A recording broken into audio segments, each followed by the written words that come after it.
Deep Ellum, a neighborhood in Dallas, Texas, with a rich and slightly wicked past, is home to Deep Ellum Brewing Company, and they have been crafting extraordinary beers and supporting a vibrant local culture since 2011. Joining us now is founder and chief evangelist John Reardon. John, welcome. Thank you. Really glad to be here. So first off, with a title like chief evangelist, you must have an important message to share with beer lovers in the community. What is it?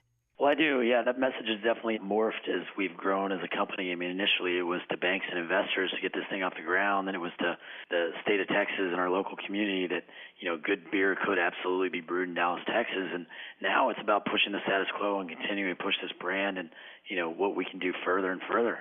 Now, currently the local scene has fostered many types of artists and musicians. Tell us about your neighborhood's history and where the brewery fits in today. Yeah, so Deep Ellum is really the most culturally significant area in Dallas, Texas. If there was a true heart and soul to Dallas, Texas, Deep Ellum would be it. And around the turn of the century, this was a hotbed for jazz musicians and artists, and then kind of went quiet for a while, and then in the 80s it rose again with artists and musicians coming back to the neighborhood, and then quiet again, and to be part of that next chapter, that was really endearing to me, and that's what kind of drew me in. So that's what we've done. By supporting artists and music through this voice of craft beer, this next chapter, that was really what was exciting and endearing and really what brought me to the neighborhood and where I wanted to start a craft brewery. DEBC is the third largest independently operated brewery in Texas and growing. What kind of beers are you making, and what makes your beer different?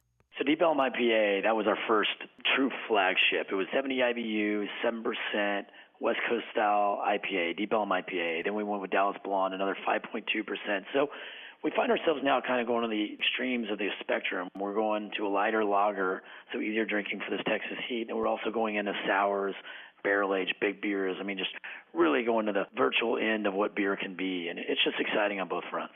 That was John Reardon. Learn more at deepellumbrewing.com.